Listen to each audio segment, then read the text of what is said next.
Hello? Ah, it's working. Is that right? Okay. So some notes on ERA. ERA was founded in 1993 when three small groups in New South Wales and South Australia came together as basically intellectuals and heterodox economists who could analyse economics dispassionately, which modern economists aren't very good at, and could step outside the prevailing paradigm and can see the worldwide crisis coming also in the 90s. They organised three conferences called TOES, which is the Other Economic Summit, along the lines of similarly named conferences held in Europe and North America. And they organised them in Sydney, Melbourne and Adelaide. Adelaide one was 1995. They hosted a number of other public meetings and other conferences held in Adelaide, Sydney, Brisbane and Canberra, involving well-known heterodox economists and other reformers. They established a relationship and liaison with COMA, the Committee on Monetary and Economic Reform, which is ERA's counterpart in Canada. They sponsored visits with Australian speaking tours and media interviews for several well-known economic reformers from overseas, including Michael Rowbottom from UK, Prof John Hodson from Canada, from the US, Professors Bob Blaine and Robert Costanza, from Ireland, Richard Delthwaite, the Honourable Paul Hillier, former Deputy PM of Canada, John Wright, and also Stephanie DeRia from New Zealand, and others. So ERA has organised and co-organised a range of seminars and presentations over the years with well-informed speakers in several capital cities. In Adelaide, there is a long history and variety of such events, too numerous to list. They also made submissions to several government inquiries concerning financial and banking reform and produced various reports, brochures and publications, in particular the regular ERA review. Now there's some copies of previous ERA reviews on the table over there, which you're welcome to grab. And also a paper which relates to Phil Lorne's talk, not directly of his talk, but it's a related paper. And this evening, Phil will be discussing the myths around sovereign debt and the misleading directions those myths cause. This is also conducted in conjunction with economics. What's the name? Economics department, economics club in the uni here, and they'll be giving a presentation or a lecture introduction as well. So I'll hand over to Phil. Thank you.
Yeah, I don't want to deafen people, so I won't try again. All right, so I'll have to, now is that on? Okay, I hate using microphones, I've got to say. All right, well, tonight's presentation, basically what I'm going to do is I'm going to talk a little bit about a thing called modern monetary theory, which you may or may not be aware of. I'll just say a couple of little things about modern monetary theory before I give my presentation, because a lot of people who may be aware of modern monetary theory think that it's some sort of new idea, a framework or what have you that could be applied by governments. Well, it's not. Governments already operate within the modern monetary theory framework. It's a description of how the system actually works. Right, so the federal government, Australian federal government, currently operates under a modern monetary theory type framework. Okay, it just, because it doesn't understand it, it operates inadequately. That's all. All right, so the main thing about modern monetary theory is to understand what the John, you don't mind? What the spending and taxation powers of a currency issuing central government. So I'm going to make a distinction between a currency issuing central government, which is like the Australian federal government, which is the owner and issuer of the nation's currency, and a user of a government, which is a user of a currency, which in fact we do have in Australia. They're called state governments and local governments. They're completely different. Their capacities to spend are completely different to the federal government.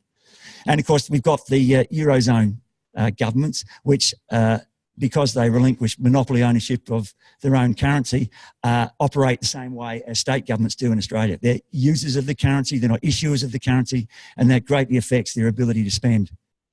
And we're seeing the results of that in Europe at present. Not that the federal government here in Australia is taking full advantage of its spending and taxation powers. So, got to think of this modern monetary theory as something that describes the system as it is. It's sort of a lens through which you look at the financial and monetary system. And I'm going to talk about why. Now, when I say why we benefit from a government budget deficit, I'm basically saying that by and large, most of the time, the federal government should run a deficit. That doesn't mean it's always advantageous. And if it does run a surplus, it's not because it needs to run a surplus because it's running out of money. And I'll talk about why the federal government might have to run a surplus. Okay, the budget bottom line of the Australian federal government is entirely irrelevant, and it is something that the federal government cannot control. Basically, the federal government budget bottom line is determined by the net savings desires of the private sector. And if Federal Treasury knew about it, then every time the Treasury papers come out each year, they wouldn't make outrageous predictions about the budget going back to surplus. It will depend entirely upon the net savings desires of the private sector. And so if the private sector wishes to positively net save out of current income, the government will run a budget deficit whether it likes it or not. The key thing is what sort of budget deficit should it be running? Okay, there's such a thing as a good budget deficit and a bad budget deficit, and I'll distinguish between the two tonight. All right, here's some facts. Can you read that? I hope that's not too small. All right. The federal government, so it's the monopoly owner and issuer of the Australian dollar, AUD refers to the Australian dollar, has no spending constraint. The federal government does, however, face a real resource constraint. Okay, so it's got as many Australian dollars as it likes for spending purposes, but it can't buy an infinite amount of stuff. You know, we live in a world of scarcity, so they face a real resource constraint. So should the federal government just go crazy, print money and spend it into existence? No, because if it prints too much money and spends it into existence and it exceeds the real resource constraint, it will just have inflation. But what the federal government should be doing is it should be net spending, that's government spending minus taxation, net spending to the level so that total spending within the Australian economy is always at the full employment level of income. Shouldn't go any further because it'll just be inflationary, but it can always spend to that level because it's irrelevant whether it's running a surplus or a deficit. It does not affect the federal government's ability to spend in the future. So there's basically a bottomless pit of Australian dollars on Capitol Hill in Canberra. So the federal government has as many Australian dollars as it likes for spending purposes. What does the federal government do when it spends? Well, in this computer age, it basically spends by electronically crediting bank accounts. So, you know, if you think of the government running the printing press in order to spend, well, it runs the printing press to make available cash, but that's not how it spends. And it hasn't spent like that even prior to the computer age. It used to write out checks. It used to write out checks, but with the computer age, it doesn't have to do. I mean, it still does. Well, it's phasing checks out. It spends by electronically crediting bank accounts. Every dollar of federal government spending involves the creation and spending into existence of a new dollar. The new money created comes from absolutely nowhere. So it comes from nowhere. I might also point out that this new money, it's basically new money. It's money that hasn't previously existed, that's created out of nothing and spent into existence. The government doesn't need your money if it's got an infinite amount of money. And I'll explain why you pay taxes, federal government taxes. It's basically to regulate your demand for real stuff. So there's enough real stuff available for the federal government to get hold of it without it being inflationary. That's the sole macroeconomic purpose of taxation. So does that make sense? So I'm the federal government, you're the private sector, you demand real stuff, I demand real stuff. If our total demand for the real stuff that's available for sale exceeds what's available for sale, we'll compete for it and push the price up and it'll be hyperinflationary. So if that's occurring, what can I do as a government? Well, I could reduce my spending so that the total demand for the real stuff is exactly equal to the real stuff available to control inflation. But what if I want to spend to a certain level to provide schools and hospitals and so forth, and I want to do it in a way that's not inflationary? Well, I reduce your spending. And how do I reduce your spending? I tax you. I destroy some of your spending power. So call the creation of new money an example of printing money. It's not real, but you can call it that if you want to. But the federal government no more owes someone for creating money for itself than the manufacturer of the board game Monopoly owes someone for printing Monopoly dollars. So don't think that when the federal government prints money and spends it into existence, it owes it to anyone. I don't know who the manufacturer of the board game Monopoly is.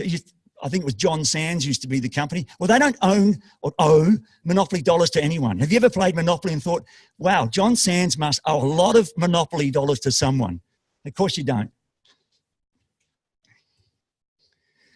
The federal government taxes the private sector by electronically debiting bank accounts. So when you pay your taxes, if there's a computer hard drive with a number, which is the bottom line of your bank account, you pay taxes, that number goes down electronically. Every dollar of federal government taxation involves the permanent destruction of old money or existing money, right? Money that's already in the system. The old money that is permanently destroyed by the federal government taxation goes nowhere. Goes the same place to where it came from when the government created it and spent it exist. Goes nowhere. It's a lot different to, and the second point, the federal government can run deficits forever. So if it's got an infinite amount of money, it can run deficits forever. And in most years should run deficits because a federal government deficit constitutes a non-federal government surplus.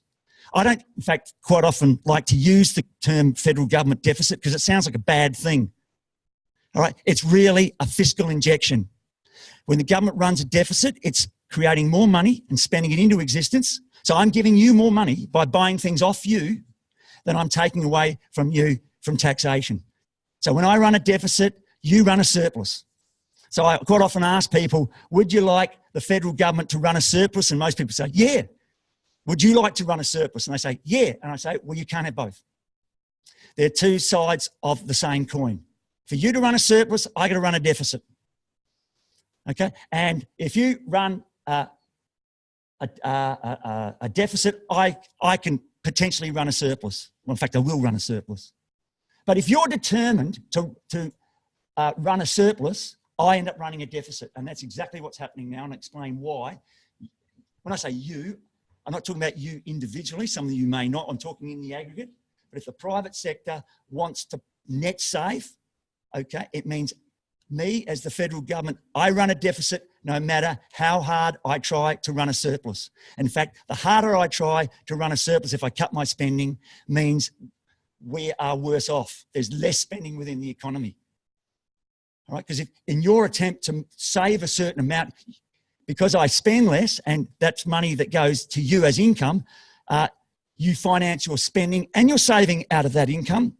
And if you want to save a certain amount and you've got less money, you spend less, which means there's less national income, and government taxation is a positive function of national income. So when I cut my spending, I cut my tax revenue. So that's why you can't equate, in many ways, the government budget with a household budget. Now, if you earn $50,000 a year and you spend $60,000, you'll have a $10,000 deficit. So you might say, okay, next year I'm going to spend $50,000. But when you spend $50,000, it doesn't affect the income that you earn. But me, as the government, where my spending is a large component of all spending, when I change my spending, I change national income, which affects my tax revenue. So yeah, that's what the federal government can do. The rest of us, and of course I'm talking about you and me, small businesses, large corporations, and all other levels of government, so I'm talking about state and local governments, are users of the Australian dollar. We cannot run deficits forever because it leads to an unsustainable rise in private sector debt. In fact, I neglected to go to figure 1. So if you don't believe that a government deficit and a non-government surplus and vice versa are two sides of the same coin, there you go. That blue, that orange, browny orangey coloured line is general government and the blue line is non-government. And one's just a mirror image of the other. So when the federal government runs a deficit, the non-government sector runs a surplus of the same amount and vice versa. So you can see here's in these years here, you've got the federal government running a deficit. Was it because the government was trying to run a deficit? No. If the non-government sector is running a surplus because it's determined to, it's going to alter its discretionary spending to make sure it positively saves out of net income, right? So then that's what's going to happen to the government budget deficit, no matter how hard it tries to run a surplus. And the second figure, okay, you can see what the effect of this is if a government, in fact, runs a surplus. So when the federal government runs a surplus,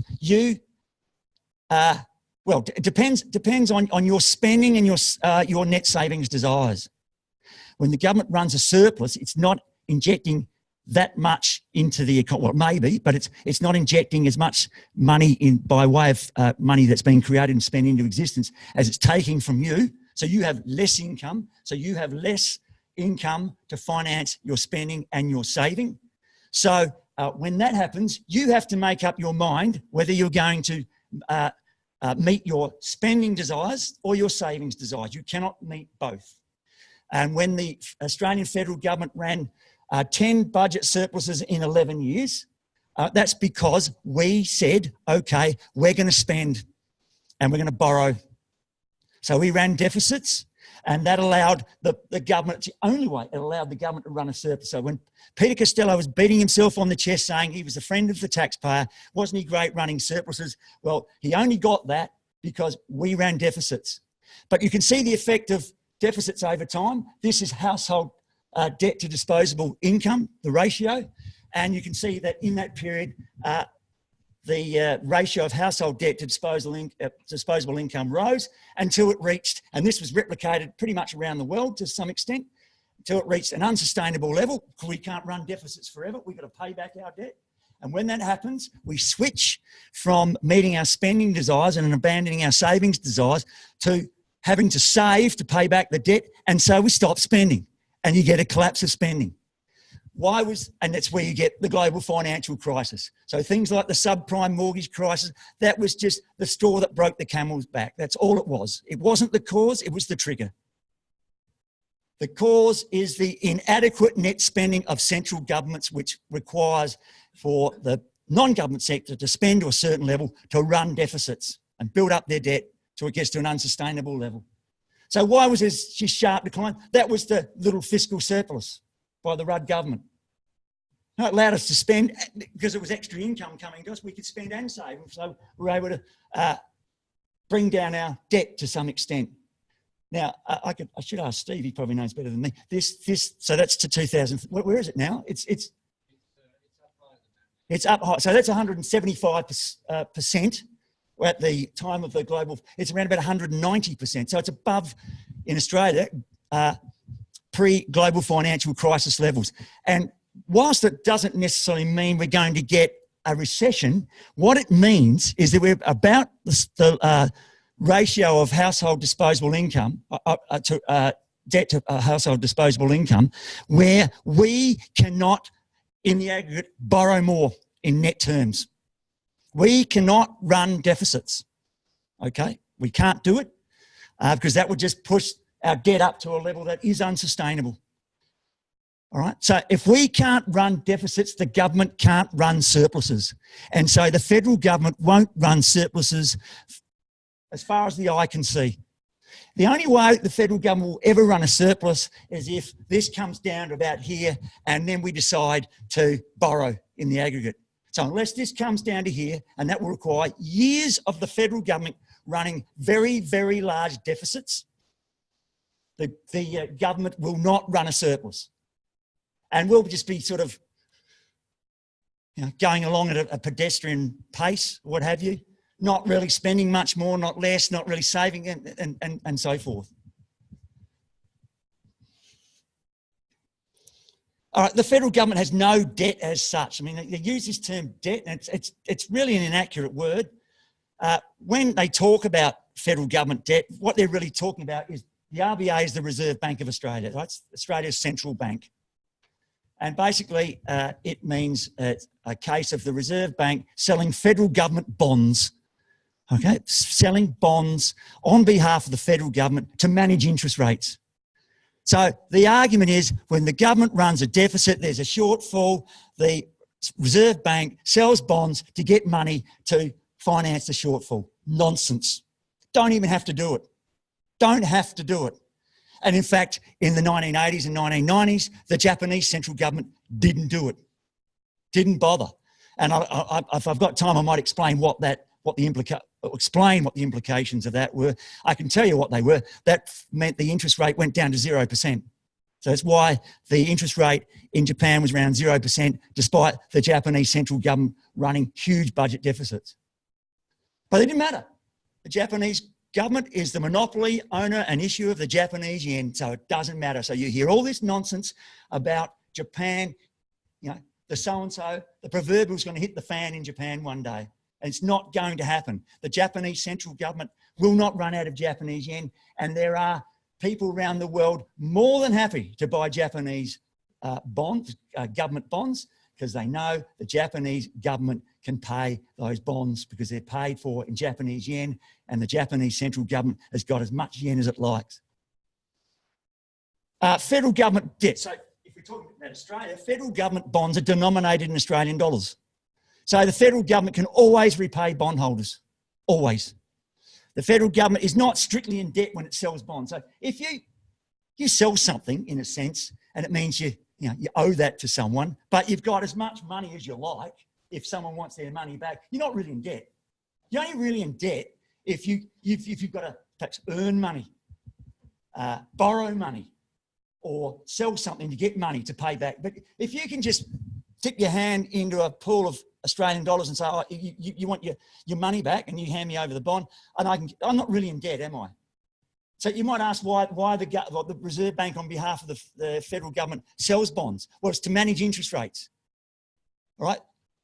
You hear on the news about once a month when the Reserve Bank board meets, and they say the Reserve Bank's kept the target cash rate at the same level, hasn't moved interest rates. They're able to do that by buying and selling bonds. Okay, and when the federal government runs a deficit, it has to sell bonds to maintain its target cash rate. I won't go into the explanation for that now. I could explain it perhaps in the Q&A session. But so the reason why the Reserve Bank sells bonds when the government runs a deficit is so the Reserve Bank can set and maintain a target interest rate. It's the only reason why it does it.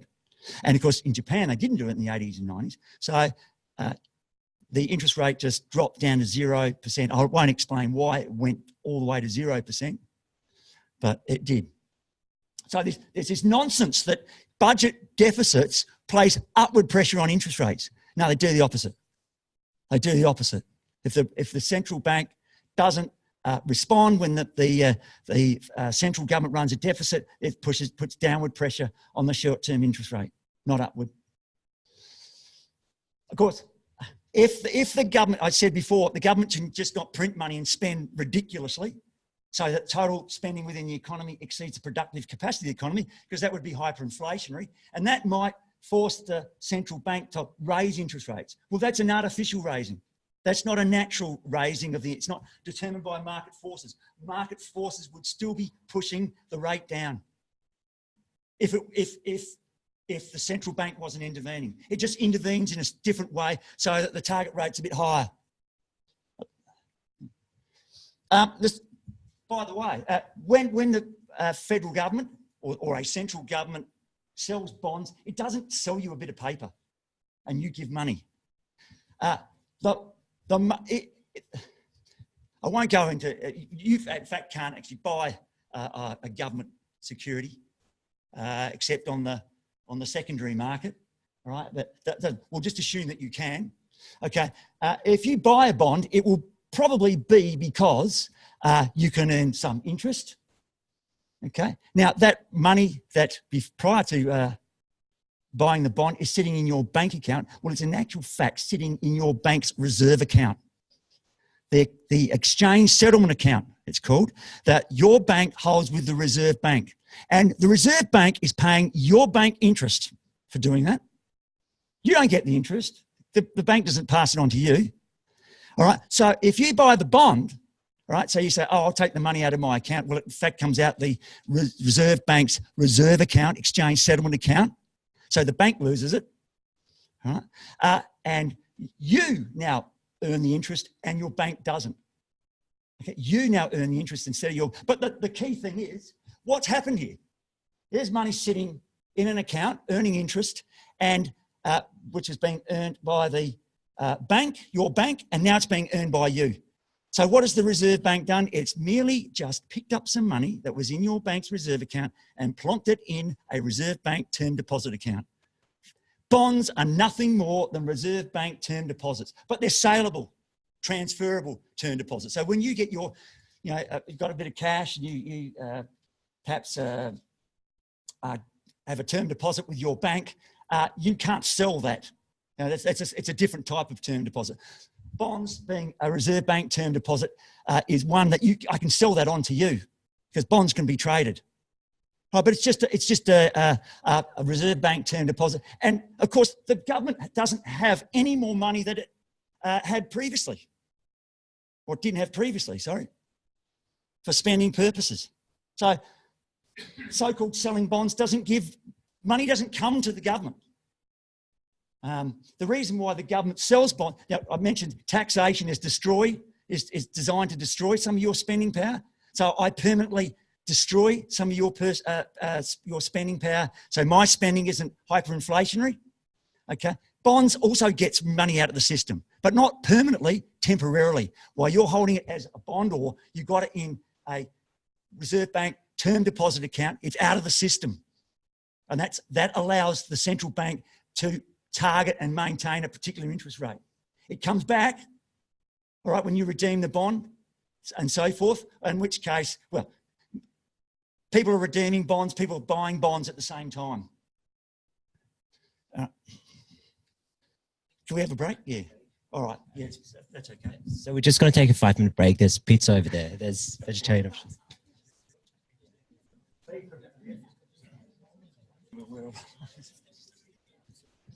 Okay, now we've got some pizza in our stomach. You'll probably all fall asleep now. So it's not.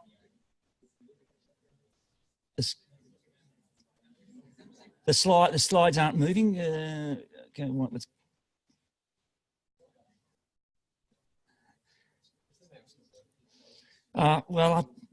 Well, it probably wouldn't if the arrows aren't working.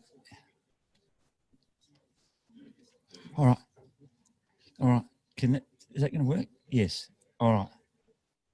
Okay, so, all right, I've got up to this one here, which is on functional finance, a thing called functional finance, which I guess in a sense is what you would engage in it once you fully understand modern monetary theory and the government fully exercises its spending and taxation powers in a way to meet various goals without worrying about the budget bottom line. It's irrelevant. Functional finance is not about, what's the budget bottom line? It's whatever it is, because it's irrelevant what it is. Whether a surplus does not increase the ability of the federal government to spend any more than a deficit reduces it. Okay, if you've got a bottomless pit of Australian dollars, you've got an infinite amount of dollars. Infinity plus X is infinity. Infinity minus X is infinity. So surpluses and deficits don't alter the fact that there's an infinite amount of money that the federal government can get at any stage. Now, remember, you've got to differentiate between what the government can access in terms of money for spending purposes and how much it should. So my view is with modern monetary theory is if there's one question the Australian federal government treasurer should never ask is, okay, that sounds like a good policy. Where am I going to get the money for that? The treasurer's always, what the federal treasurer's got to ask, if he or she's going to ask the question, is, am I going to get the real resources? Will they be available to purchase in order to do policy X? That's all the federal government treasurer has to think about. Are there enough real resources available? If there are idle resources available, the federal government can dip into its bottomless pit of money and purchase it.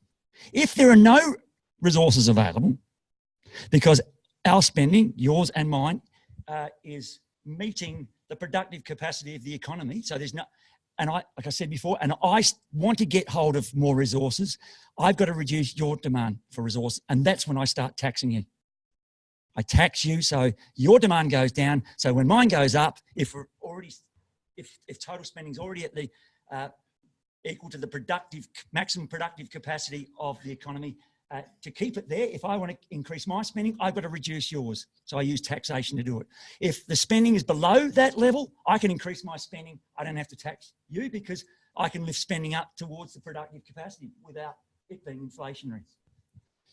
So functional finance basically involves the federal government, which is, as I said before, the monopoly owner and issue of the Australian dollar, net spending. And by net spending, I mean, so G represents government spending and T is tax revenue.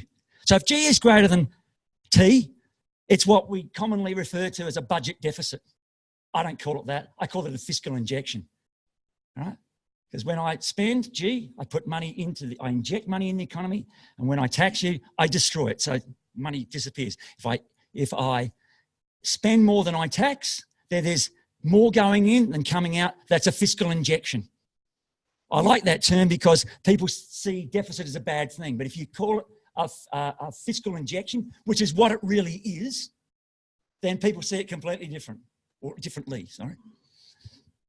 So functional finance is where the federal government, as the monopoly owner and issue of the Australian dollar, net spends to whatever. So in other words, this will represent the budget bottom line. That will be whatever it needs to be to achieve a range of economic, social and environmental goals. All right, so these are the things that matter. That's relevant. But governments focus on this. And you see current affairs shows, Q&A or something like that, where they're debating the budget. They're debating the budget repair. They're talking about this thing, which is irrelevant. When all the debate should be about this. How do we achieve those goals? And no one should ever say, well, we can't quite achieve those goals because the federal government's run out of money. Can't do it. We won't run out of productive capacity, all right? So we can only produce so much to meet certain goals, all right? So there's always going to be a limit on productive capacity. But the idea that the federal government's going to run out of this stuff, and if it's got a deficit, we've got to do something about the deficit, and therefore we can't achieve these goals because of that's just nonsense. It's counterproductive. So, someone put that in. Functional finance involves the government ignoring the budget bottom line, which has no relevance to a currency issuing central government, such as the Australian federal government. Since a major social goal should be full employment, the federal government should always net spend to the level required to achieve and maintain full employment. Now, you hear people say, to achieve full employment, we need to get the unemployed to do more training. I mean, that's a bit like when you've got unemployment, it's a bit like the children's birthday party game of musical chairs. all right? There's 11 kids trying to get on 10 chairs. Well, you can make them, you run around the house for a month before the birthday party, so they're all better able to get a chair. But I can tell you what, when the music stops, one won't get a chair. That's the unemployed person. You can only have full employment if there are enough jobs to meet the people who want jobs. And you can only get that if total spending within the economy is at the full employment level of income. You can lower wage, you can do whatever you want, because lower wages just reduce spending. You know, all this nonsense about cutting penalty rates, and it will mean that small businesses will employ more people. No, they won't. The chances are they're not selling as many cups of coffee on a weekend because people got less money because their wages have been cut. Okay, so because one of the major social goals should be full employment, the federal government could achieve full employment tomorrow, in a sense. Anyone who wants a job, it could say, okay, I'll put you to work. Wouldn't be work for the dole scheme. It might be some decent minimum livable wage. Who knows, $30,000, $40,000 a year. All right. Now, ideally, people wouldn't be on this is referred to as a job guarantee. I don't know if you've heard of this. It's sort of like an employer of last resort scheme. All right. So if you can't get a job in the private sector and the conventional public sector, you walk through the doors of a job guarantee office and they put you to work on about $30,000, $40,000 a year. All right. And then if the economy picks up, so to speak, and so there's more private sector vacancies at higher wages, you quit the job guarantee job and you get that job instead. All right. So the job guarantee is not designed for you to stay on it. All right. But it's designed to give people a decent income. But more importantly, is the psychological effect of unemployment. And in terms of mental health, unemployment has, is this right, Steve? Virtually a bigger effect than anything else on a person's mental well-being, a period of unemployment, more so than a death of a loved one. Was that right? There are two things which have a permanent effect. One of them is permanent persistent pain, and the other is involuntary unemployment. There you go. And people don't recover years later. Studies have shown that, it sounds ridiculous, but one of those studies showed that even if a person is perhaps unemployed for 12 months, goes back to work, you'd have to pay them. It sounded outrageous, I've got to say myself, that you'd have to pay them on top of what they're being paid at the wage they're earning now they're back to work, an extra $100,000 a year for them to be at the level of satisfaction that they were prior to being unemployed. That gives you some idea of what the impact is. So full employment's important because it affects people's mental health. It affects the incomes that people have got. So you combine homelessness is due to the fact that people haven't got sufficient income, combined with the mental illness effect of unemployment, it just exacerbates the problem. So the government should always ensure that total spending matches the productive capacity of the economy. And provided there are sufficient idle resources available for use, well, I can tell you there's 1.8 million Australians that are idle at the moment. There's 800,000 unemployed people in Australia and 1 million underemployed people in Australia.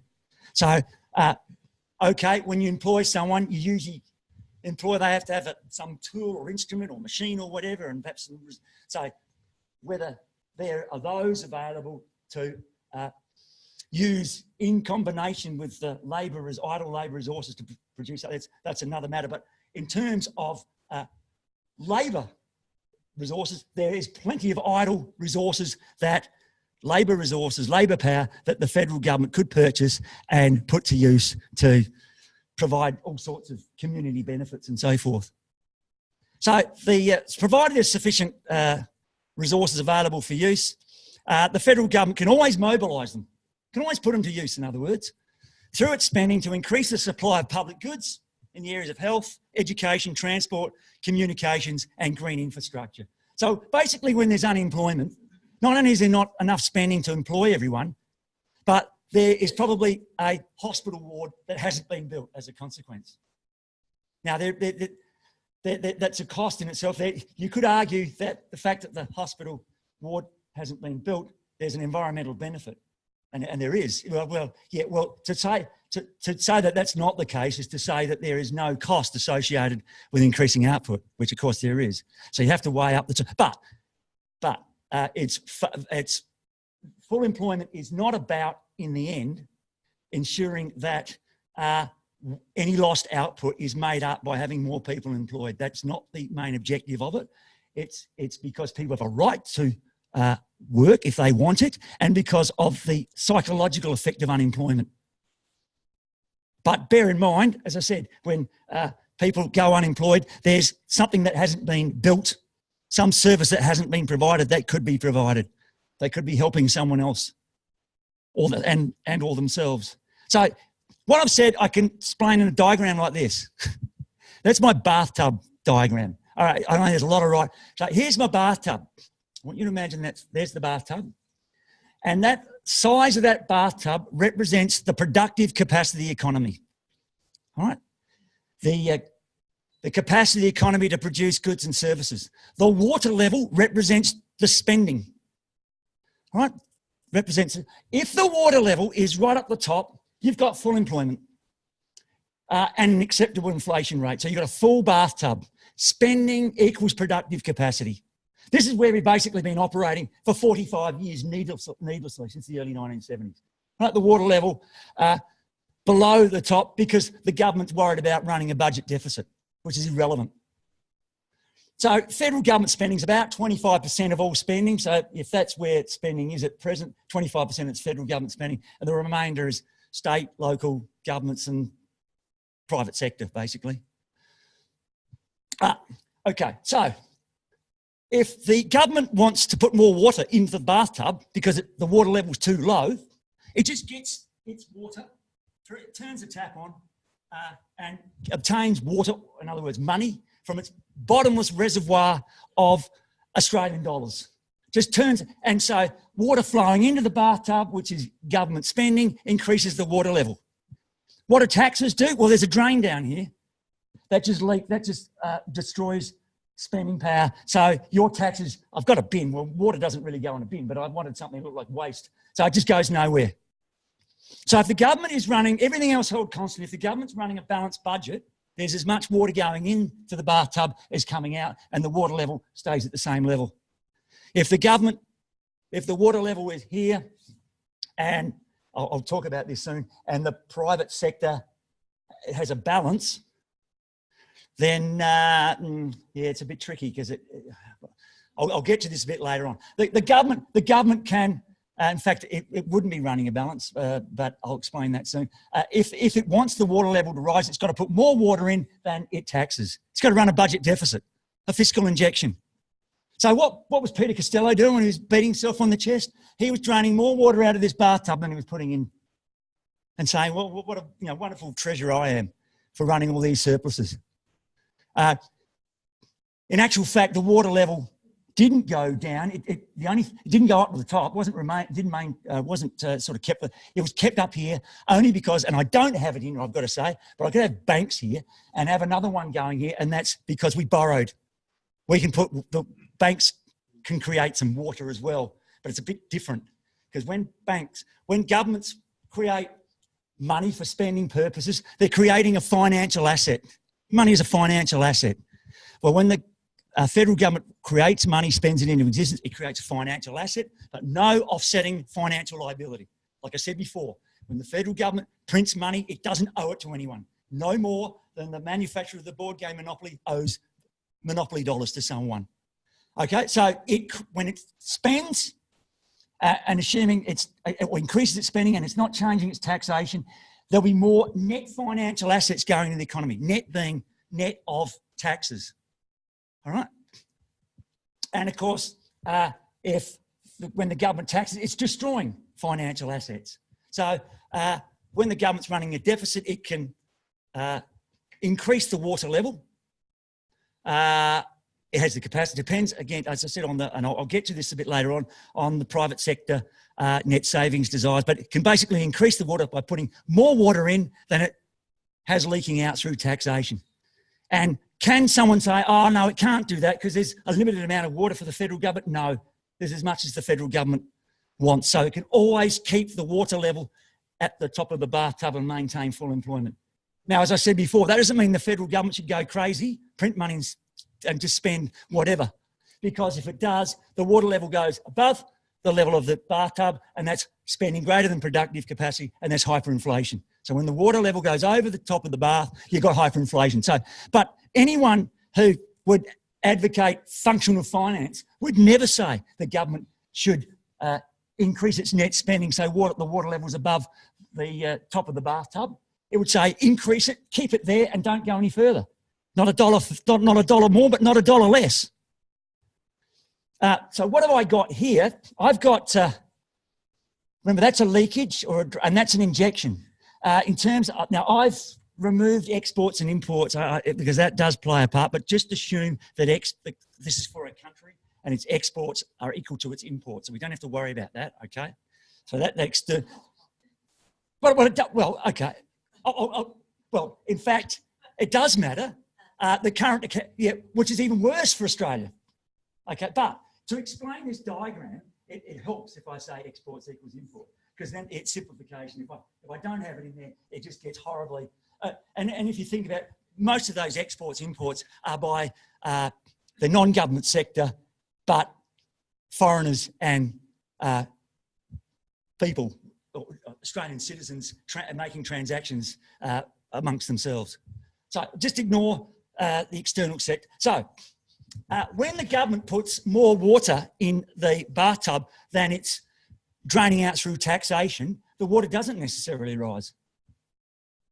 And the reason why it might not is because this is savings, which is another leakage, and this into our vaults. That's our accumulated private sector savings, all right, our savings that we have. And some of this gets injected back in the form of investment.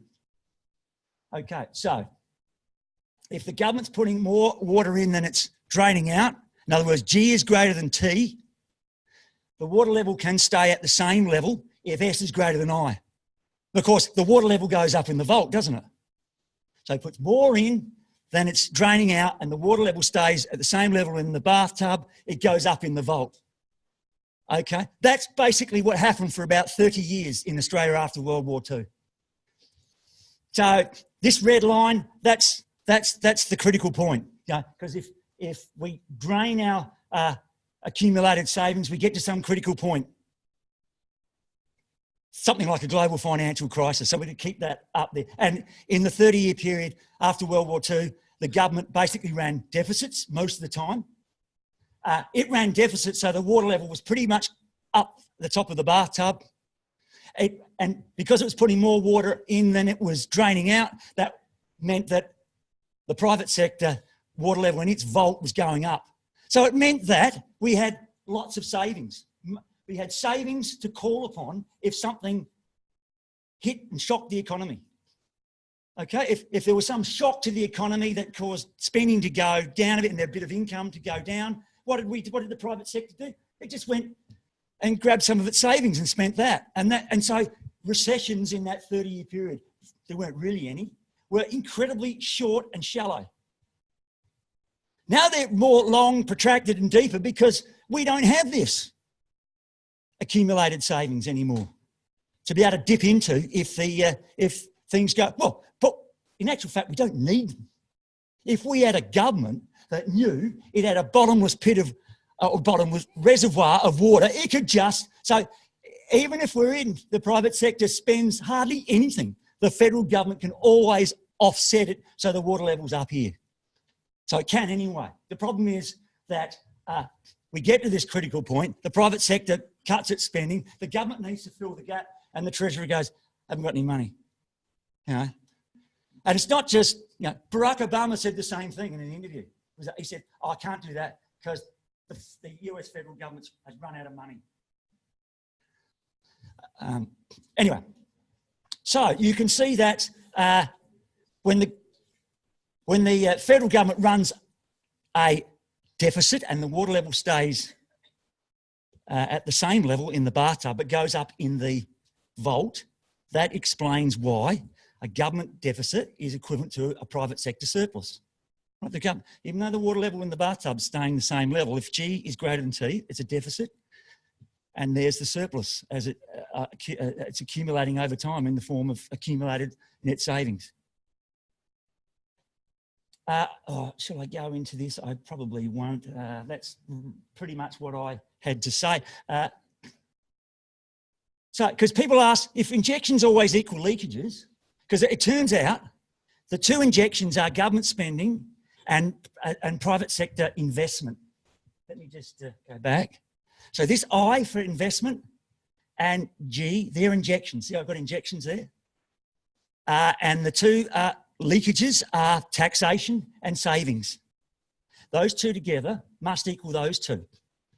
All right, but that doesn't mean that G, so if G and I equals S plus T, that doesn't mean T has to be the same as G.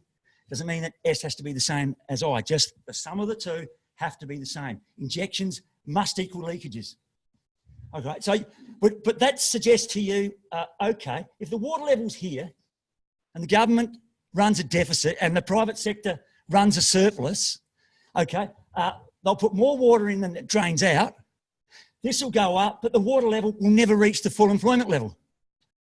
All right, so the whole idea of there being leakages equals to injections can raise the question, how does the government get the water level up? Well, it's what that neglects to, and I sort of alluded to this before, to recognise is that when the government spends, it increases the national income, which not only increases its tax revenue, because tax revenue is tied to national income, increases your income and you spend more. And that's the multiplier effect of government spending. So the water level goes up, you got more income, you spend more, and it goes up further. So just a couple of things. I'll get to that diagram. I know it's a horrible looking diagram, but I just want to point out that don't worry about the green line, worry about these blue bars here. This was for the period, so these are financial years, 1953-4 to 2013-14, that's 60 years, 60 odd years. The federal government ran 44 deficits and 18 surpluses in 62 years.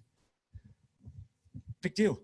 I mean, there was a potential for a constraint because it was quite a slightly different financial system then, but the government never reached that financial constraint.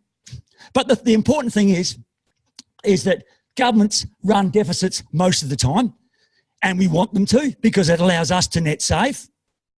If we want to net save, we have to have the government running deficits. So the deficit is the norm. Are we paying taxes now for those past deficits? Of course we're not. We're not paying for them now. I mean, if we go back to what taxation's for, okay, if let's say we're at the full employment level of income and there's a certain amount of taxation, a certain amount of government spending, savings and investment, and the government is determined, doesn't think there's enough hospital beds or something, and so it wants to spend more.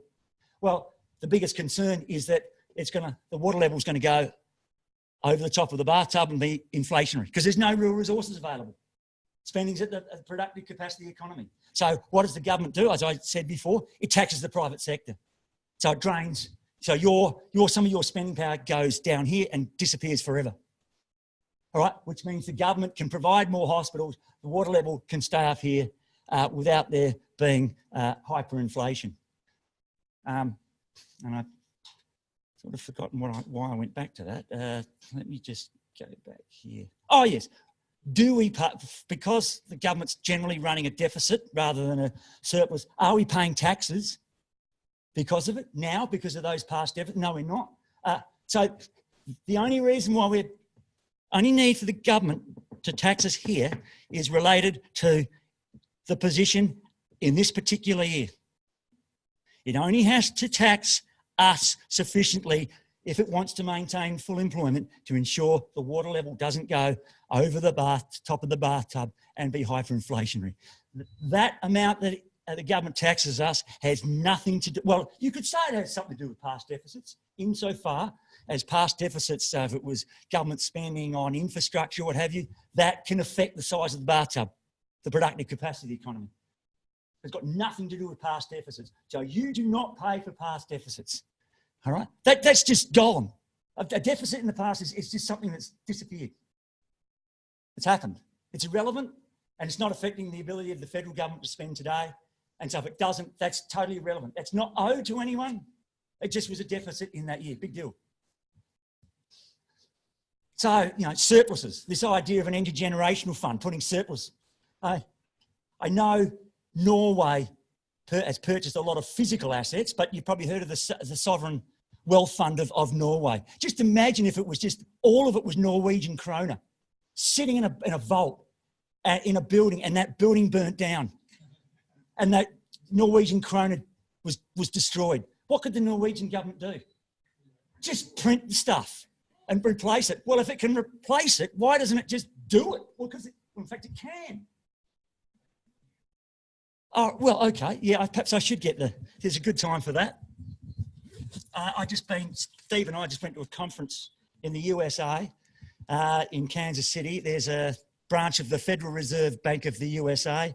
There's a museum there. We didn't actually get into the museum because we've got to take our passports. You need to have if you're not an American citizen, you need your passport, but it doesn't matter. The security guard gave us this, which is shredded US dollars, about $165 worth. It was interesting because Steve and I asked the security guard, what's the normal reaction from people? And they normally go, what a waste. They could just give that to poor people. Well, they probably don't. The US government does give money to poor people, probably not enough, but it just gives them nice crisp notes instead. Right? You wouldn't do that.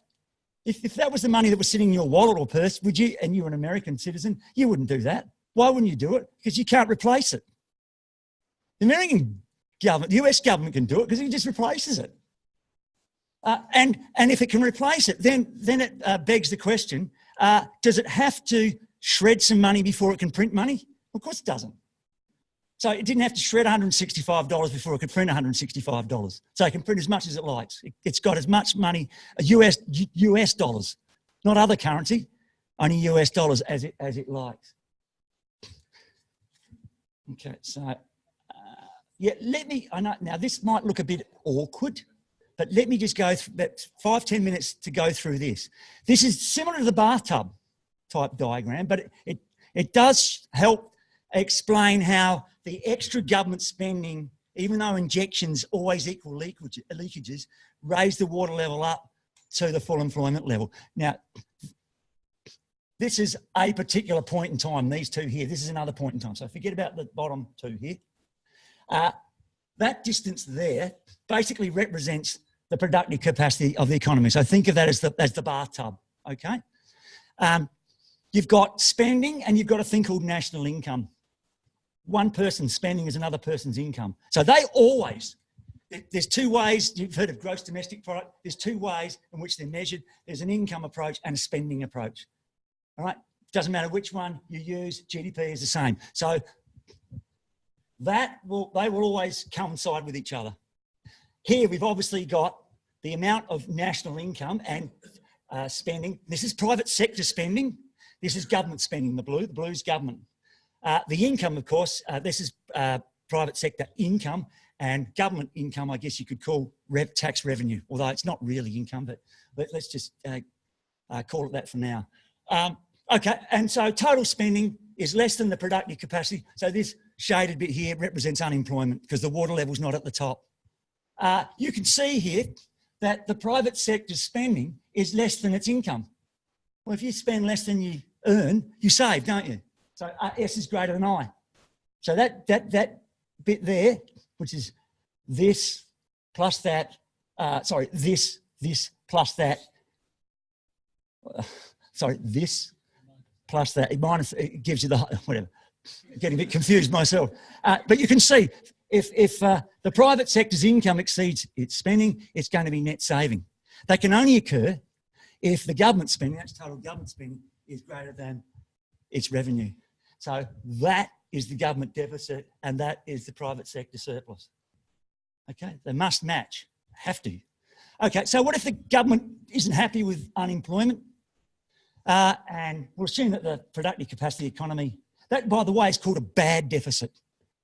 The government's running a deficit, okay, its spending is greater than its revenue, but it's a bad one because you've got unemployment. There's things called bad deficits. So not all deficits are good.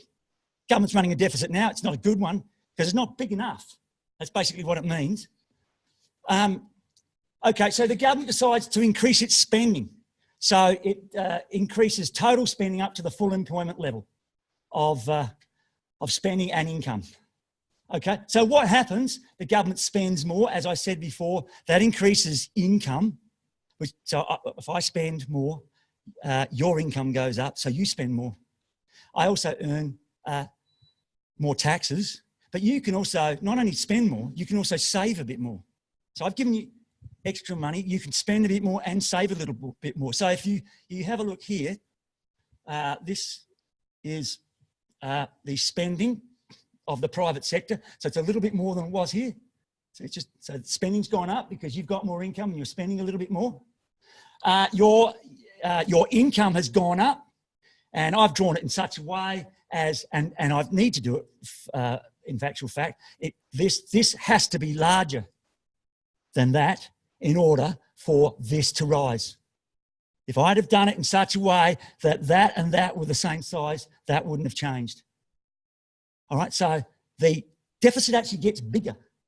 Not that by the size of the increase in government spending, right? So people think government's running a deficit of so much, increases spending, the deficit will go up by that much. It doesn't, right? Spending goes up, but its revenue goes up, all right, because it increases national income.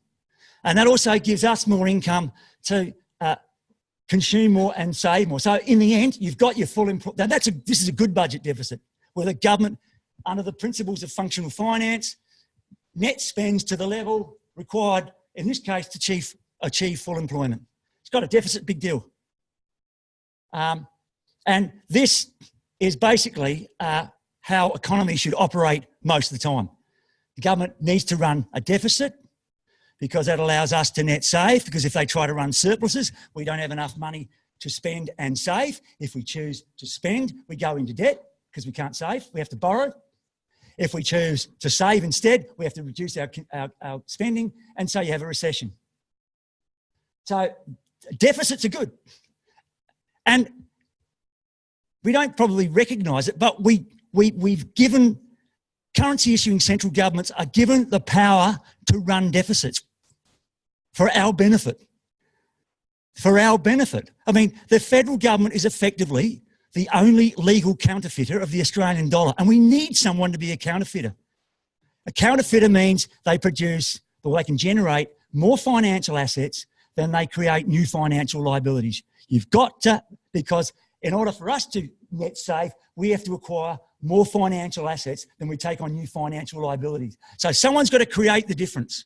And the only entity that can do that is the Australian federal government, and it can only do that by spending on real goods and services, labour, capital and so forth.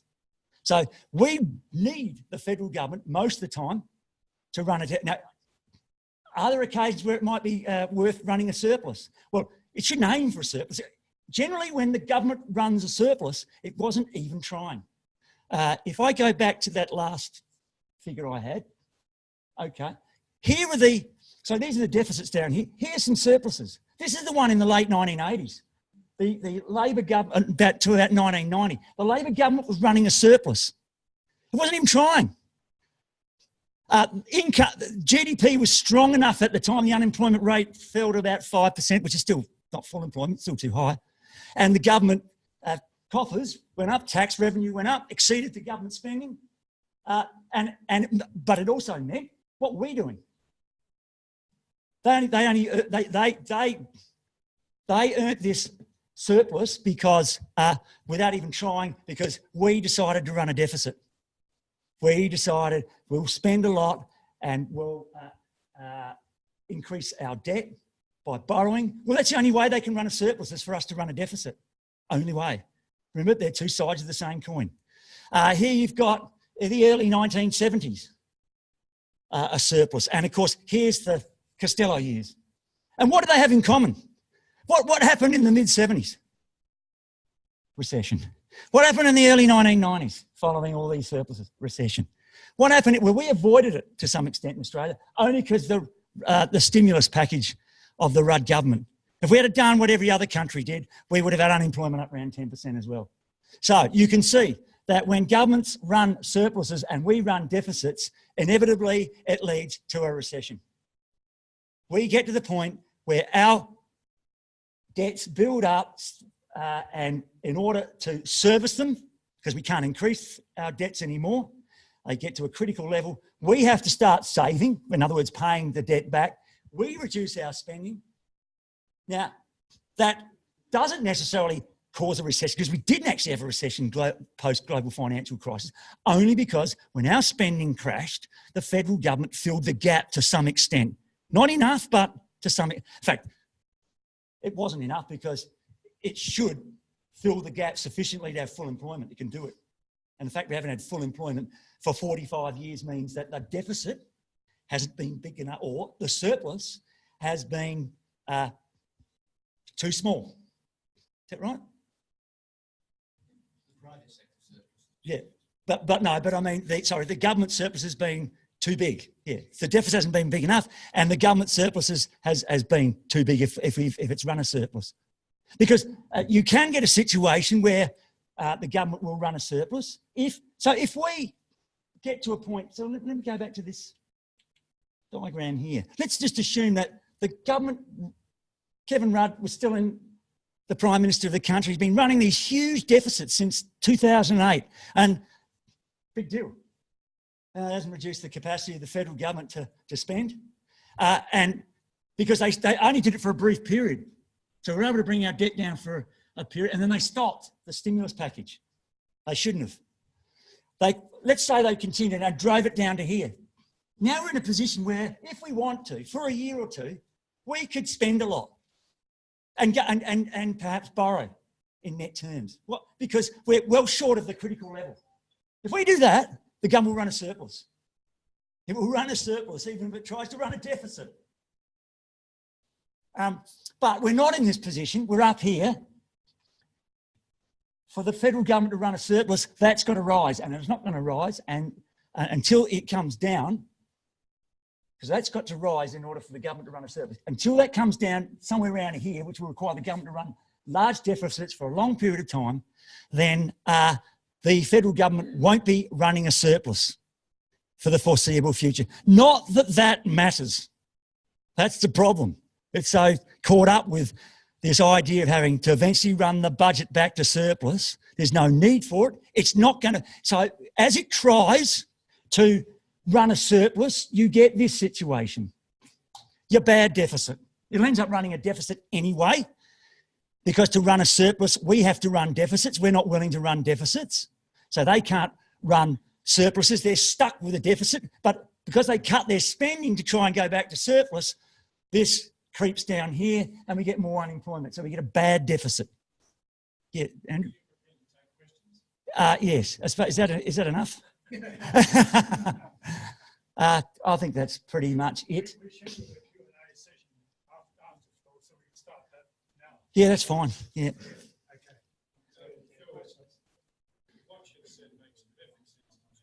Yeah.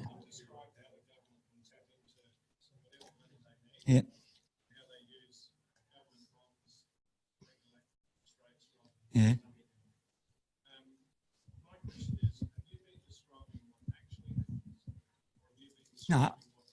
No, it's, well, what I'm describing is a system that we have right now that is not being fully exploited by the federal government.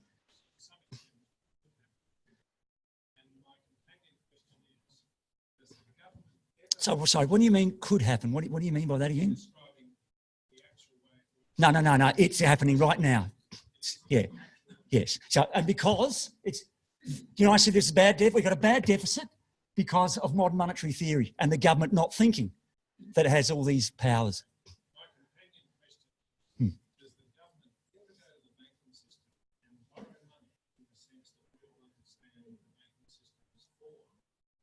No. What does it need to borrow money for? Yeah, so no, it doesn't. Oh, no, sorry, it doesn't, even though it doesn't have to. No, it doesn't do it. It doesn't borrow from the banks.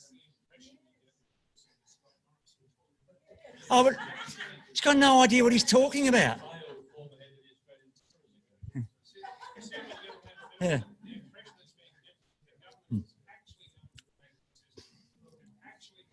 Yeah. Yeah. Taking funds away from the private sector, forcing up interest rate. That's just nonsense. In fact, so one of the interesting, because the argument is when the government spends, it's got to compete for funds, and that drives up interest rates. Well, in actual fact, when the government spends, because I mentioned that if it runs a deficit, it has to sell bonds, which brings money out of the system temporarily rather than permanently. That money that's coming out of the system is money injected in there in the first place through its own spending. So it's spent it. You've given me the physical stuff for me to build hospitals. And if you've bought bonds, you've gone, okay, I want to park it in a Reserve Bank term deposit. That's all it is. And that money is not money that is being taken away from here, there, or everywhere. It's money I put into the system that previously didn't exist in the system. It's only in the system because I spent it into existence.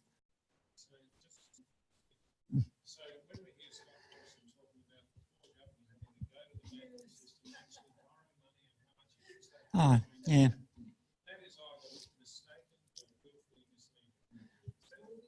I don't know how much these people know or don't know. We talk about, Steve and I talk about, we think there are people working in a desk who are probably 23 years of age with the Reserve Bank who know how the Reserve Bank functions better than the Reserve Bank governor. Now, I think the current Reserve Bank governor's worked his way up through the Reserve Bank, but quite often they come across from, and they have no idea about central banking. But there's a 23-year-old who's dealing with the exchange settlement accounts of all the banks and knows exactly what goes on.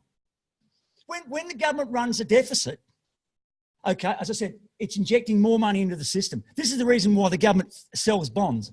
It injects money in the system. When it taxes, it destroys some. So when it runs a deficit, more goes into the system. Where does that end up? That ends up in the exchange settlement accounts of all the banks.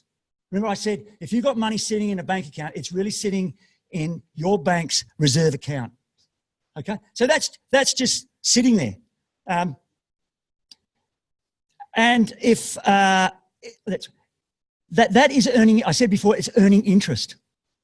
Okay, has the system changed that much? I can give that explanation. Well, the target cash rate that you hear on the news is 1.5%. Okay, if there is an excess of reserves in the system and it's left overnight in exchange settlement accounts, banks leave them there, they will earn 1.25% interest. It's 0.25% less than the target rate. Now, some banks will have excess reserves, some will have a shortage of reserves, okay? So these banks that have got, and of course, if you've got a shortage of reserves as a bank, you can borrow from other banks or you can borrow from the Reserve Bank. If you borrow from the Reserve Bank, you pay 0.25% above the target rate, 1.75%. That's the banks, not you, the banks. Okay, so you're a bank, you've got excess reserves and you can leave it in overnight at 1.25%. But there's another bank that's shortage of reserves, and if it borrows from the Reserve Bank, it'll pay 1.75%. So what do you say to that bank? You say, how would you like to borrow the excess reserves? We don't need this. You've got a short at 1.74%. They'll say, yeah, okay. That's lower than 1.75%. And your bank will be making a profit because it won't be getting 1.25%, but 1.74%. But there's another bank with excess reserves going, well, hang on. We want to get rid of our excess. We'll lend it at 1.73%. And then there's a counter off. And you can see what's happening to the cash rate. It's being driven down. And it will go down to 1.25% if the Reserve Bank of Australia doesn't intervene. When I talked about Japan, Japan's interest rate going down to 0%, it's because the default rate paid, in fact, it's now negative, but let's say 0. The default rate paid on funds left in I'm not sure what they call their exchange settlement. It's Australian name. It's a reserve account in banks in Japanese bank is 0%. The government runs a deficit in Japan. The central bank hasn't got a target cash rate. It doesn't sell bonds to drain these excess reserves. What happens to the cash rate? It goes down to 0%. because the government does, and then because when people, getting back to your question, Andrew, you were saying how that those bonds being sold, it looks like the government's borrowing the money.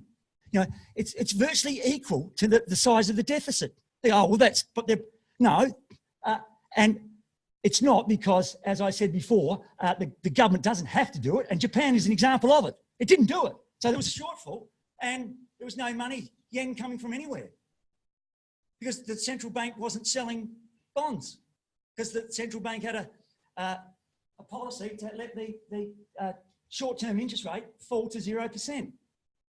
We have a reserve bank that does have a target cash rate, and so if there is a deficit, there has to be bonds sold to soak up the excess reserves so that the target cash rate can be met.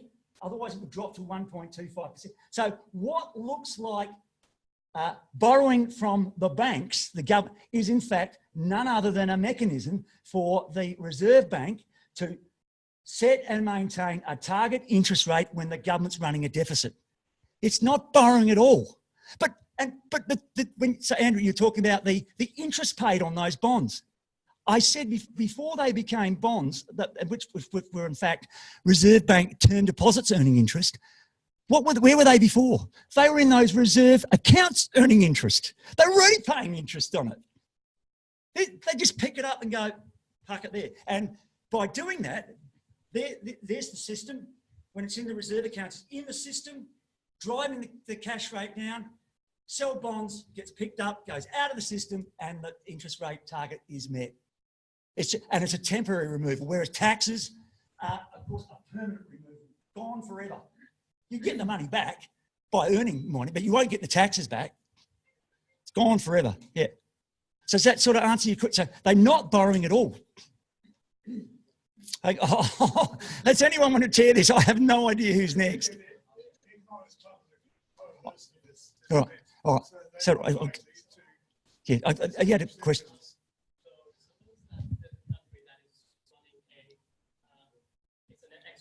All right. Yeah. Yeah. He can.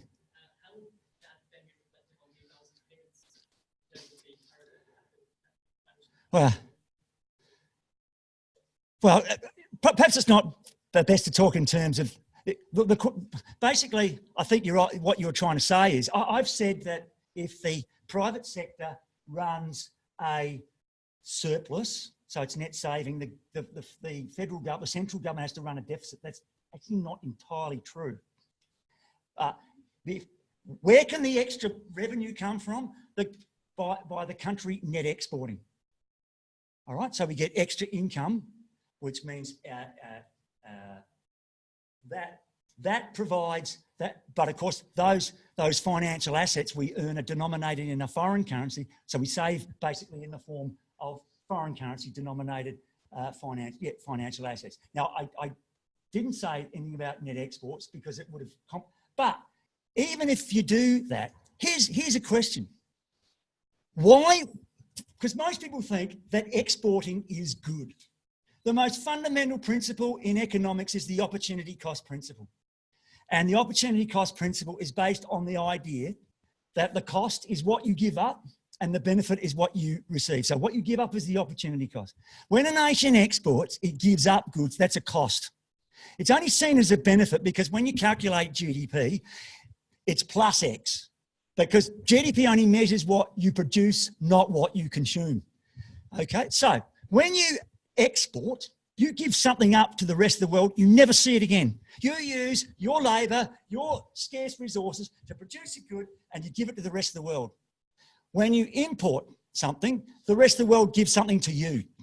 Okay, now, government can run a surplus if the private sector is running a surplus, if the trade surplus is big enough. If we're giving enough to the rest of the world or over and above what the rest of the world's giving to us. Now, why would you want to do that?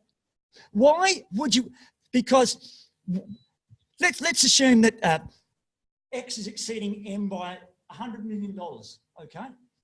Wouldn't it make sense because what it basically, the only reason why really a country net exports is because the central government is not net spending to the level required for us to meet our savings desires. And there's still some idle capacity. And we use that to produce goods which we net export to the rest of the world. Now, why would you do that? Wouldn't it be better, the difference between exports and imports, if the federal government purchased that, paid the same price, GDP is exactly the same, our incomes are the same.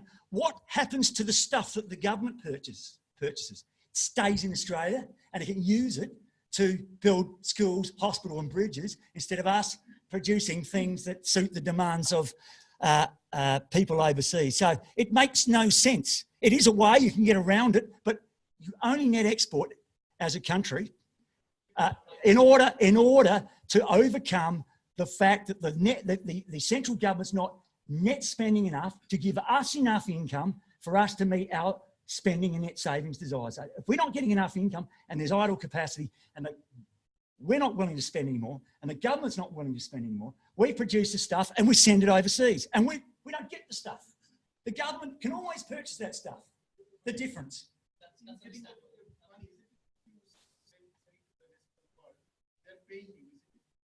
What, a piece of paper?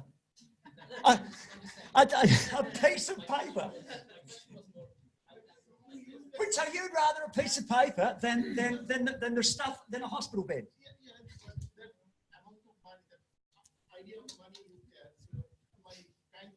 Yeah, of course you get something in return, but and in many cases, in the case of China, they're just accumulating US federal government bonds, okay, and handing stuff over to the USA.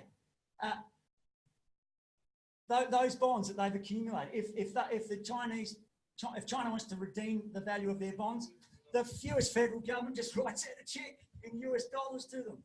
And for all those years, China have been stupid enough to be net exporting to countries like Australia and the USA. They're now waking up to that. They've now got a new policy to increase domestic consumption. All right, because China consumption as a ratio of GDP is very low, so they haven't been benefiting as much as they could have from their production. They know when you're a net exporter, you consume less than you produce. And it makes no sense.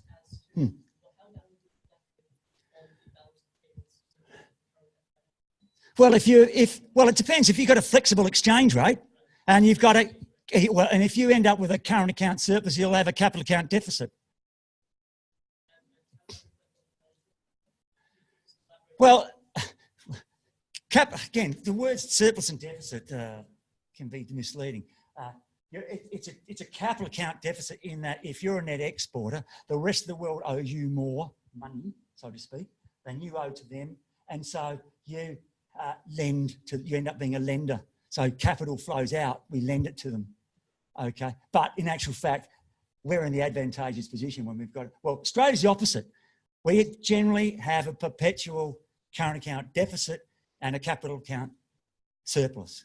Okay, so what does that mean? Sorry, just quick. What does that mean? It means that we're not in that position where we can have the private sector with a surplus and the government with a surplus. I've just been teaching in Singapore. I had to talk about things slightly differently there because that is a part of the world where the government can run a surplus, the private sector can run a surplus because they net export so much. But, you know, Singapore, which is a fairly wealthy country, could be even wealthier if it was consuming the stuff themselves and the Singaporean government was buying those real resources, the difference between exports and imports, and handing the stuff over in terms of valuable infrastructure and goods to the Singaporean people.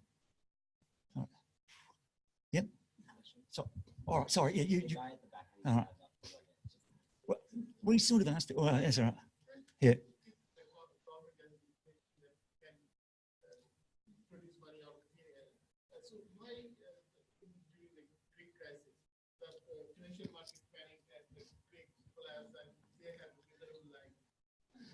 Well, I mentioned before, you know, people say, oh, Australia can't run deficits for too long or we'll end up like Greece.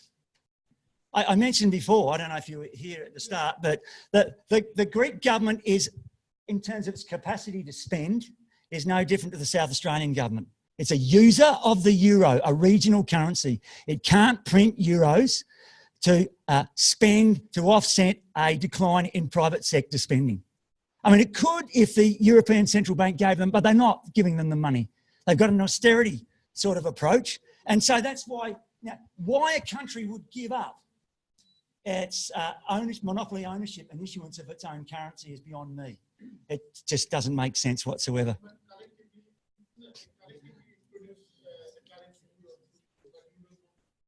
Yeah, but even that's not enough. So the unemployment rate in the Eurozone is still incredibly high. So there's not enough spending within the zone itself. Oh, the conventional economics book should be used to stoke a fire. I mean, that's about what it should be. Yeah. Okay, your theory sounds really good. It's not a theory, by the way. It's a description. Yeah. Your description. Yep. Of actually how it is. Economy makes sense. So, if the Australian federal government continues to sell off our assets or our land resource offshore to offshore interests in the private sector, how can the government then only has capital and labour to spend on? So, Well, the government's not really. I mean, it's the private sector that's selling assets to the rest of the world. Port Authority, for example, Oh, okay. Yeah. Well, the energy reserve. it really has no different impact to the government privatising it and selling it to us. Okay. So its capacity to, if you want to call it, earn money is reduced, but it doesn't need to. But that's not the real issue. The real issue is that a lot of these things that are sold off have what are called public goods characteristics. And if there is a part of mainstream economics that makes a bit of sense. It's public goods. Public goods have particular characteristics such that if you allow or you rely upon the private sector to provide them, you won't get them provided in sufficient quantities, which is why we rely upon government to do them. So if you privatise public goods, okay, then you don't get sufficient public goods. So that's the real problem. It's not the revenue issue. That's absolutely. Privatisation, it's a big con. I mean, and it's made worse by the fact that the things that are being sold off are things with public goods characteristics or natural monopoly characteristics. It's a form of market failure. And there's no evidence to suggest when we're talking about large-scale production that the private sector is any more efficient than the public sector. Okay, this idea that if you got a public sector hat on, you sit and you drink coffee all day behind a desk, and then you take that off and put a private sector hat on, and you're all ready to go. Oh, I'm efficient. Nah, it's just absolute garbage. I mean, in fact, I've got a lot of friends who are in the public sector who could probably earn a lot more money in the private sector, and they're incredibly committed people. So this idea that the public sector is inefficient is just sheer utter nonsense. Oh, yeah. Okay. So if running a deficit is so beneficial, which obviously is most of the time, why then, like when a budget is announced, like the party in opposition like freaks out about it being a deficit and then Yeah, because they don't understand it either. So the one running the deficit, Yeah, they're not fully conversant with the economics. Oh, and even if they did, well, it's a chance to score a political point because the public don't know. then why doesn't the one running the deficit say what else is actually happening? Well, it just goes to show well, you could argue that I don't know these people personally, so I don't know how much they actually know and what they don't. Yes, but one of the things that modern monetary theory can do, as I said, you can be. I don't want to, give the impression I'm apolitical, but the people on the left are goodies and the ones on the right are baddies. But let's imagine a real horrible person on the far right. Okay, they can operate. They can even learn the principles of modern monetary theory, apply them, and still implement right-wing policies if they want to. It doesn't mean that once you've got this knowledge, you are obligated to run left-wing type policies. But the thing is, what is the problem with those people on the far right is that when they do something, and it might mean, well, you're not doing enough to reduce unemployment, they say, well, the government hasn't got enough money. Yeah, the government could spend and reduce, but okay. Once everyone knows about modern monetary theory, people go, no, that's not a. So what's your real reason for unemployment? So modern monetary theory offers an opportunity to lift the veil of all this ideological nonsense. They hide behind our ignorance. All right, they say, no, you can't have full employment because the government run out of money. Now, sorry? Misleading. Well, I guess, but I don't know if these people even know what they're, and I don't, well, Federal Treasury, sorry, I'll let you speak.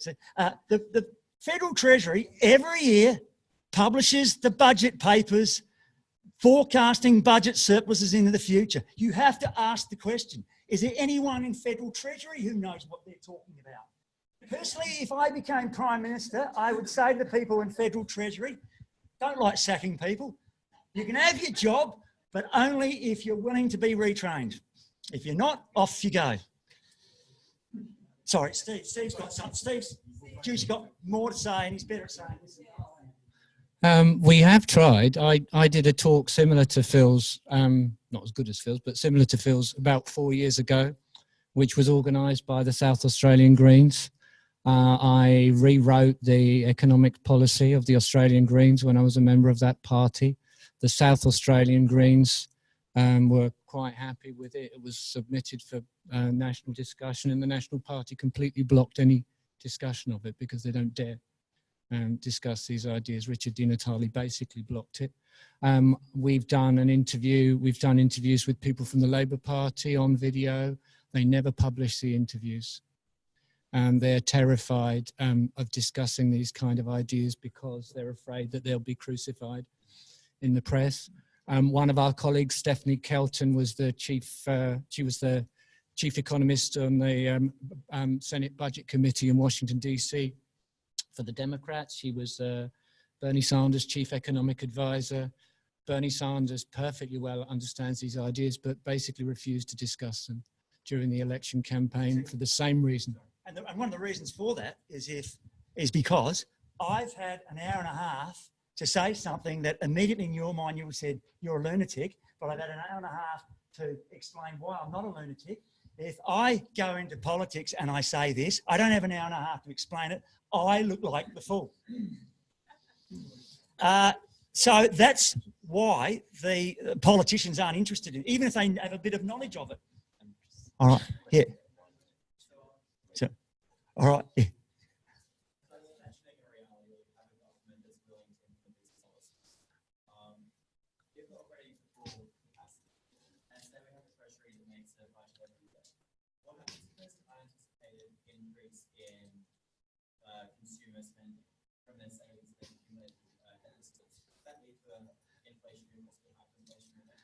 No, if the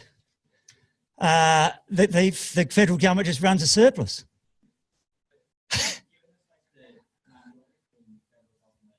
Okay, that's a good point. Well, yeah. Well, it doesn't, so long as the water level doesn't go over the top of the bar. How do you stop doing that? I mentioned the thing called a job guarantee. Yeah, so if you've got private sector spending has fallen and the government has to fill the gap, the government doesn't estimate how much it needs to fill the gap to get the water level up the top. It gets somewhere near it, and then it relies upon the job guarantee to get it right up to the top, not $1 more, not $1 less. How does it ensure that it's at the top? Because the amount of spending that's required to achieve full employment with a job guarantee depends upon the number of people who walk through the job guarantee offices. So if you need to spend so much to put 10,000 people who've lost their jobs yesterday into work, 10,000 people will walk in. The government doesn't have to calculate what it is. So at the margin, the job guarantee does the fine tuning. Okay, to ensure, and whatever that water, and if that water level, you're right, the private sector's gone into a massive deficit, the government just runs a surplus. As I said, the budget bottom line, the government doesn't worry about it. It is what it is. So when the private sector runs a deficit water level, it runs a surplus.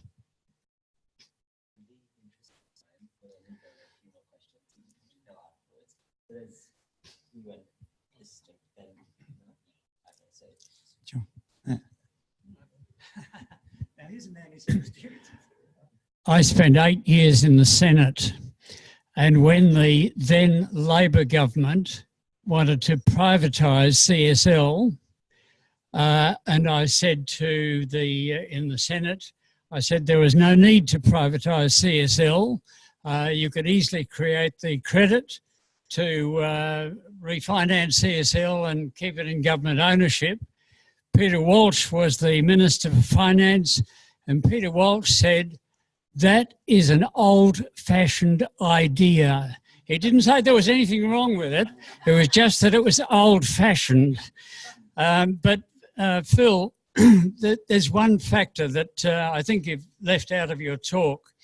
I thoroughly accept that governments can create whatever it needs up to the limit of available labour and available resources without that being inflationary.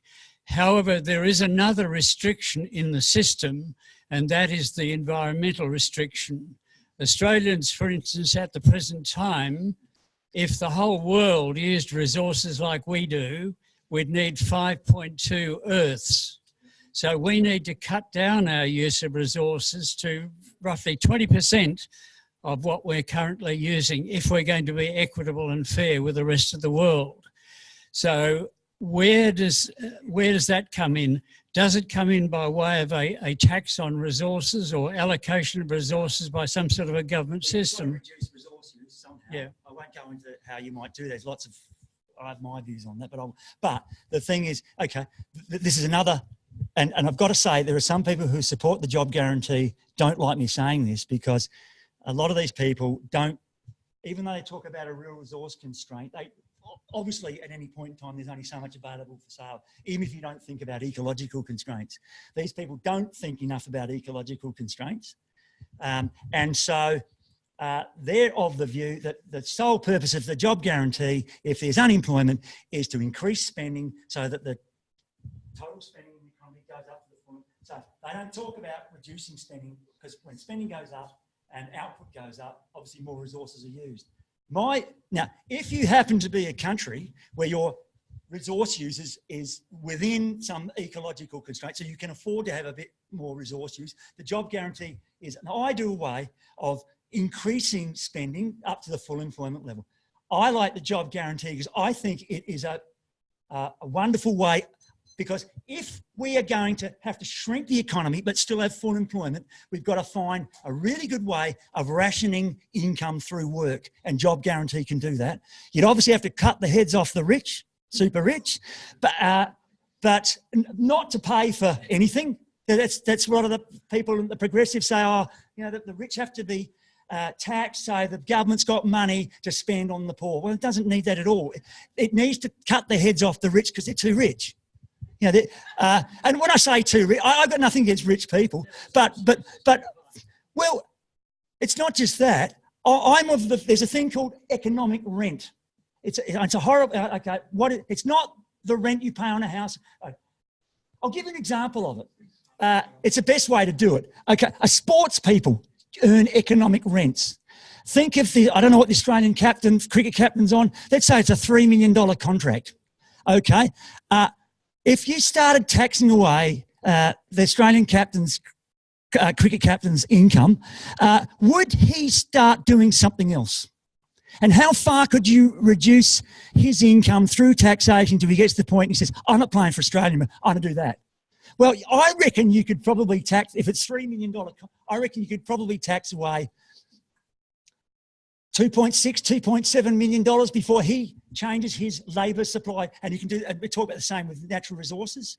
So until that person switches what they're doing, that amount, okay, that you can tax away is an economic rent. It represents unearned income, because income really is the minimum amount that you have to be paid to provide your labour or your resources. And anything above that is an economic rent. The government can tax it away and it won't affect the supply of that resource or that person whatsoever. They'll keep doing it.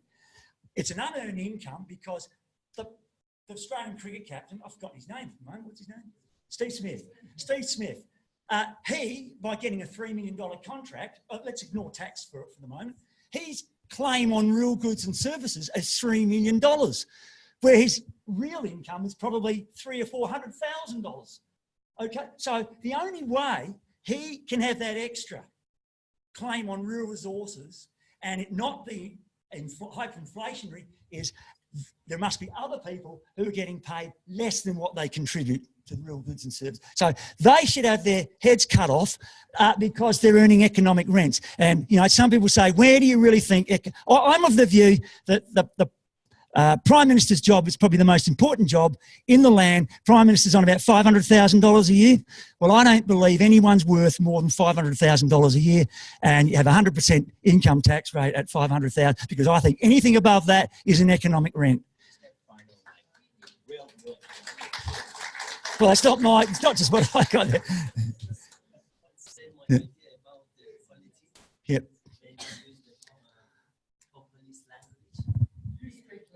Yeah. Okay, I'll repeat. Political language of politicians. They have some specific idea, Yeah. and their team say them, okay, if you use this populist language, the majority of people accept, and then you achieve to that idea. Maybe related, maybe good, maybe bad, I don't know. But I'm asking the first semester of finance. I know these things. How is it possible Obama don't know these things? For sure, Scott Morrison also know. So I think when we hear the populist phrase or sentence, it shows us the level of majority level of knowledge of our society. They know, but unfortunately, I have to say this the way the majority accept them. My idea, I think the politics is like a shop seller, owner. I have to sell the product people buy, not my idea. I love this color, I can't sell it. So they use populist language, unfortunately. Yeah. I hope the idea is good. I think, sorry, yeah, thanks. I think one of the things that, I don't know if this sounds a bit harsh, I think we've got to call politicians to account in a more serious way. We don't know much about there may not be a single neurologist in this